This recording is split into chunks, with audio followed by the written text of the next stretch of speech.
सिर्फ 7 वीडियोस और 10,000 सब्सक्राइबर्स। लेकिन असली सवाल ये है, आखिर डिकोडिंग वाईटी ने ऐसा क्या किया जो 90% क्रिएटर्स नहीं कर पाते। और करंटली इस चैनल पे सिर्फ 56 वीडियोस है और 1 मिलियन से भी ज्यादा सब्सक्राइबर्स है। लेकिन ये कैसे पॉसिबल है? क्या ये सिर्फ डिकोडिंग वाईटी का लक है या इसके पास ऐसी स्ट्रेटेजीज है जो आप लोगों को नहीं पता? मैंने डिकोडिंग वाईटी के चैनल को आपके लिए एनालाइज और स्टडी किया, तो उसके बाद मुझे 4 ऐसी स्ट्रेटेजीज पता चली जो डिकोडिंग वाईटी अपनी वीडियोस में अप्लाई करता है। और इनमें से 4th नंबर वाली स्ट्रेटेजी को बिल्कुल मिस मत करना, क्योंकि इसके बिना डिकोडिंग वाईटी भी कभी ग्रो नहीं कर पाता। अगर तुम्हें भी ऐसी सक्सेस चाहिए तो वीडियो को एंड तक जरूर देखना। Starting with strategy number 1, algorithm psychology है। जब भी हम एल्गोरिदम साइकोलॉजी हैक की बात करते हैं तो 4 चीजें इंक्लूड करते हैं, जिनमें पहला है हुक। तो अगर तुम एक यूट्यूबर हो तो तुम्हें इतना तो पता ही होगा कि वीडियो का फर्स्ट 30 सेकंड कितना इंपॉर्टेंट होता है। जहां मैक्सिमम यूट्यूबर्स अपनी वीडियो की शुरुआत फैंसी इंट्रो से करते हैं, वहीं डिकोडिंग वाईटी शुरू के 30 सेकंड किसी एक्सपर्ट की तरह करता है। वो अपने हुक में क्यूरियोसिटी गैप क्रिएट करता है, जिससे ऑडियंस के दिमाग में एक क्वेश्चन ट्रिगर होता है और जब तक उन्हें आंसर नहीं मिलता वो वीडियो छोड़ते ही नहीं। अब सवाल यह आता है कि डिकोडिंग वाईटी अपनी वीडियो के शुरुआती 30 सेकंड को इतना पावरफुल कैसे बनाता है। मतलब वो अपनी वीडियो की स्टार्टिंग में ही कुछ ऐसा बोल देता है जो व्यूअर्स एक्सपेक्ट नहीं करते। जहां नॉर्मल क्रिएटर्स बोलते हैं हेलो गाइस वेलकम बैक, वहीं डिकोडिंग वाईटी सीधा प्रॉब्लम पे हिट करता है। इन शॉर्ट, इस टेक्निक की मदद से वो व्यूअर्स के दिमाग में एक स्ट्रॉन्ग नीड या एक क्वेश्चन क्रिएट करता है और फिर एक प्रॉमिस सेट करता है कि अगर व्यूअर्स वीडियो एंड तक देखेंगे तो उन्हें उनका आंसर मिल जाएगा। लेकिन सिर्फ अटेंशन ग्रैब करना ही काफी नहीं होता। डिकोडिंग वाईटी ओपन लूप्स का भी स्मार्टली यूज करता है। मतलब वो वीडियोस के शुरू में ही एक ऐसा प्रॉमिस सेट कर देता है जो व्यूअर्स को अंदर ही अंदर क्यूरियस बना देता है। जैसे वो बोलता है आज मैं तुम्हें बताने वाला हूँ ऐसी 4 स्ट्रेटेजीज जिससे तुम कुछ महीनों में ही अपना चैनल ग्रोथ कर लोगे। और 4th नंबर वाली स्ट्रेटेजी तो बिल्कुल मिस मत करना, क्योंकि इसके बिना मोनेटाइज इम्पॉसिबल है और बस यहीं से एक ओपन लूप क्रिएट हो जाता है। अब व्यूअर्स के दिमाग में एक सवाल चल रहा होता है कि 4th स्ट्रेटेजी क्या है, और जब तक उन्हें इसका आंसर नहीं मिलता वो वीडियो छोड़ ही नहीं पाते। और इंटरेस्टिंग बात यह है कि मैंने भी अपनी इस वीडियो में ये टेक्निक यूज की है ताकि तुम एंड तक जुड़े रहो। और इसी तरह डिकोडिंग वाईटी अपनी वीडियोस में बार बार ओपन लूप्स क्रिएट करता है ताकि व्यूअर्स एंड तक इंगेज्ड रहे। और अगर अभी भी तुम्हें समझ नहीं आया तो एक बार ये क्लिप देख लो, तुम्हें इंस्टेंटली समझ आ जाएगा। 3 लाख से भी ज़्यादा सब्सक्राइबर्स हो गए।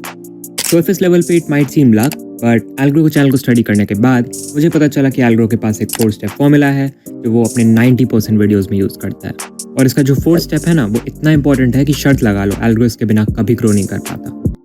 अब सिर्फ इतना ही नहीं, डिकोडिंग वाईटी स्टेबिलिटी हुक का भी यूज करता है। मतलब वो अपनी वीडियो की शुरुआत ऐसी प्रॉब्लम से करता है जो 90% क्रिएटर्स ऑलरेडी फेस कर रहे होते हैं। जैसे वो बोलता है तुम वीडियोस डालते हो पर व्यूज नहीं आ रहे, कंसिस्टेंसी के बाद भी ग्रोथ नहीं हो रही। और जैसे ही व्यूअर्स ये लाइन सुनते हैं उन्हें इंस्टेंटली फील होता है ये तो मेरी ही प्रॉब्लम है, और बस यहीं से एक इमोशनल कनेक्शन बन जाता है। और डिकोडिंग वाईटी अपनी हर वीडियो में इस रिलेटेबिलिटी हुक का यूज करता है ताकि ऑडियंस को लगे ये बंदा मुझे समझता है। और इन 4 चीजों का कॉम्बिनेशन ही डिकोडिंग वाईटी का एल्गोरिदम साइकोलॉजी है। लेकिन रुको, अगर तुम सोच रहे हो कि इतना करके अगर तुम अपना चैनल ग्रो कर लोगे तो ऐसा नहीं है, क्योंकि सिर्फ अटेंशन लाना ही काफी नहीं होता। अगर तुम गलत ऑडियंस को अट्रैक्ट कर रहे हो तो तुम्हारा वॉच टाइम और एंगेजमेंट कभी स्टेबल नहीं रहेगा। और यहीं आती है डिकोडिंग वाईटी की next strategy, hyper targeted content strategy. मतलब डिकोडिंग वाईटी ऐसा कंटेंट नहीं बनाता जो सबके लिए हो, बल्कि वो सिर्फ एक ऐसे स्पेसिफिक ऑडियंस को टारगेट करता है जो ऑलरेडी यूट्यूब ग्रोथ सीखना चाहती हो। और इसी स्ट्रेटेजी के अंदर 4 चीजें इंक्लूड होती है। इसमें पहली है सर्च बेस्ड कंटेंट। सबसे पहले decoding YT search based content बनाता है। मतलब वो ऐसे टॉपिक्स चूज करता है जो लोग ऑलरेडी यूट्यूब पर सर्च कर रहे होते हैं, जैसे how to make the best YouTube thumbnail, how to grow dead YouTube channel. इससे होता क्या है, उसकी वीडियोस डायरेक्टली उन लोगों तक पहुंचती है जो ऑलरेडी सॉल्यूशन ढूंढ रहे होते हैं। लेकिन डिकोडिंग वाईटी सिर्फ सर्च पे डिपेंड नहीं करता, वो ऑडियंस की रियल प्रॉब्लम को टारगेट करता है। और जैसे ही व्यूअर्स अपनी प्रॉब्लम देखते हैं वो इंस्टेंटली कनेक्ट हो जाते हैं। लेकिन यहाँ पे डिकोडिंग वाईटी रुकता नहीं, वो अपनी सेम ऑडियंस के लिए अलग अलग एंगल से कंटेंट बनाता है। मतलब टॉपिक सेम होता है लेकिन हर बार उसका प्रेजेंट करने का तरीका नया होता है। कभी वो एल्गोरिदम को सिंपल एक्सप्लेन करता है तो कभी उसी चीज को मिस्टेक के थ्रू बताता है। इससे ऑडियंस बोर नहीं होती और हर वीडियो फ्रेश फील होती है। और यही डिकोडिंग वाईटी एक और स्मार्ट मूव करता है, वो अपनी हर वीडियो में शॉर्ट फास्ट वैल्यू देता है। मतलब वीडियोस के स्टार्टिंग में ही वो व्यूअर्स को तुरंत कुछ ना कुछ वैल्यूएबल दे देता है ताकि व्यूअर्स को लगे हाँ इस वीडियो में कुछ यूजफुल मिलने वाला है। इससे क्या होता है, व्यूअर्स का ट्रस्ट इंस्टेंटली बिल्ड हो जाता है और वो वीडियो को स्किप करने की बजाय ज्यादा ध्यान से देखना स्टार्ट कर देते हैं। और जब स्टार्टिंग में ही वैल्यू मिल जाती है तो व्यूअर्स नेचुरली एंड तक रुकते हैं। लेकिन रुको, अब अगर तुम्हें लग रहा है कि इतनी स्ट्रेटेजीज ही काफी है तुम्हारी वीडियोस को वायरल कराने के लिए, तो तुम एक बहुत इंपॉर्टेंट चीज मिस कर रहे हो। क्योंकि यूट्यूब पर सिर्फ अच्छा कंटेंट बनाना काफी नहीं होता, अगर कोई तुम्हारी वीडियो पर क्लिक ही नहीं करेगा तो तुम्हारी मेहनत का कोई फायदा नहीं होगा। और यहीं आती है डिकोडिंग वाईटी की सबसे अंडरएस्टिमेटेड strategy, thumbnail and title psychology. आज मैं तुम्हें एक सीक्रेट बताऊंगा जो डिकोडिंग वाईटी अपने थंबनेल्स और टाइटल में यूज करता है। और ये स्ट्रेटेजी तुम्हारे व्यूज को रॉकेट की तरह बूस्ट कर सकती है। यूट्यूब पर गेम सिर्फ कंटेंट का नहीं होता, सबसे पहले गेम होता है CTR का। और CTR तब आता है जब तुम्हारे थंबनेल और टाइटल व्यूअर्स के दिमाग को इंस्टेंटली ट्रिगर करे। और अगर तुम सोच रहे हो कि ये सिर्फ थ्योरी है तो एक बार डिकोडिंग वाईटी के चैनल को ध्यान से ऑब्जर्व करो। वो अपने थंबनेल में कभी भी अननेसेसरी एलिमेंट्स यूज नहीं करता। मैक्सिमम 4 से 5 एलिमेंट ही होते हैं और वो भी रैंडमली नहीं। हर एलिमेंट का एक पर्पस होता है। और अगर तुम एक अच्छा थंबनेल बनाना चाहते हो तो तुम्हें कलर कॉम्बिनेशन और फॉन्ट की बेसिक अंडरस्टैंडिंग होनी चाहिए, क्योंकि अगर कलर्स रैंडमली यूज करोगे तो थंबनेल ऑकवर्ड लगेगा और अटेंशन ग्रैब नहीं करेगा। इसलिए डिकोडिंग वाईटी ऐसे कलर्स यूज करता है जो दूर से ही आई कैचिंग लगे, जैसे high contrast colour red, yellow या ग्रीन, जो स्क्रॉल करते वक्त इंस्टेंटली नजर पकड़ ले। साथ ही वो अपने फॉन्ट के साथ भी कंसिस्टेंट रहता है ताकि उसकी एक आइडेंटिटी बन सके। लेकिन सबसे इंपॉर्टेंट चीज यहाँ आती है, जनरली हम क्या करते हैं, अपने थंबनेल में इतनी सारी चीजें डाल देते हैं कि समझ ही नहीं आता कि वीडियो का मेन फोकस क्या है। अगर जब व्यूअर्स को क्लियरिटी नहीं मिलती तो कुछ और एक्सपेक्ट करके क्लिक करते हैं और वीडियोस में कुछ और मिलता है। ऐसा रिजल्ट वो तुम्हारी वीडियो को तुरंत बंद कर देते हैं और तुम्हारी रिटेंशन गिर जाती है। इसलिए जब भी तुम थंबनेल बनाओ तो एक सिंपल रूल फॉलो करो। 70% स्पेस मेन फोकस को दो और 30% सपोर्ट एलिमेंट्स को। मतलब जो सबसे इंपॉर्टेंट चीज है उसे बड़ा, क्लियर और डोमिनेट रखो और बाकी चीजें सिर्फ उसे सपोर्ट करे, डिस्ट्रैक्ट नहीं। जैसे अगर तुम डिकोडिंग वाईटी के थंबनेल्स देखोगे तो तुम्हें इंस्टेंटली समझ आ जाएगा वीडियोस किस बारे में है, और यही क्लैरिटी CTR भी बढ़ाती है और रिटेंशन भी। और अगर तुम्हें लग रहा है कि सिर्फ थंबनेल और टाइटल ऑप्टिमाइज करके तुम भी डिकोडिंग वाईटी की तरह ग्रो कर लोगे तो पिक्चर अभी बाकी है, क्योंकि ग्रोथ सिर्फ क्लिक लेने से नहीं आती बल्कि सही कंटेंट को सही टाइम पर पुश करने से आती है। और यहीं पे आती है वो स्ट्रेटेजी जो डिकोडिंग वाईटी को बाकी सबसे अलग बनाती है, लेवरेजिंग ट्रेंड्स स्मार्टली। देखो, डिकोडिंग वाईटी ब्लाइंडली हर ट्रेंड के पीछे नहीं भागता। वो सिर्फ वही ट्रेंड्स पिक करता है जो उसकी नीश और ऑडियंस से डायरेक्ट रिलेवेंट हो, क्योंकि अगर वो रैंडम ट्रेंड्स पे जंप करता तो हो सकता व्यूज तो आ जाते पर ऐसी लॉयल ऑडियंस उसे कभी नहीं मिलती। और यहीं पे एक स्मार्ट चीज आती है, वो ट्रेंड को कॉपी नहीं करता बल्कि उसी ट्रेंड को एक नए एंगल से प्रेजेंट करता है, ताकि जब व्यूअर्स स्क्रॉल करे तो उन्हें लगे कुछ अलग है, ये देखना पड़ेगा। और सबसे important mindset, audience first, trend second. Decoding YT का फोकस कभी ट्रेंड पे नहीं होता, उसका फोकस होता है ऑडियंस क्या देखना चाहती है। इसलिए डिकोडिंग वाईटी का पूरा फोकस होता है अपने ऑडियंस को बेस्ट से बेस्ट वैल्यू देने पे। अब तुम्हें समझ आ गया होगा कि डिकोडिंग वाईटी इन स्ट्रेटेजीज का यूज करके ग्रो करता है। लेकिन अगर तुम्हें सच में यूट्यूब एल्गोरिदम को डीपली समझना है तो स्क्रीन पे आई इस वीडियो को क्लिक करो, जहां मैंने तुम्हें एल्गोरिदम को स्टेप बाय स्टेप सिंपल तरीके से ब्रेक डाउन किया है। मिलते हैं अगली वीडियो में।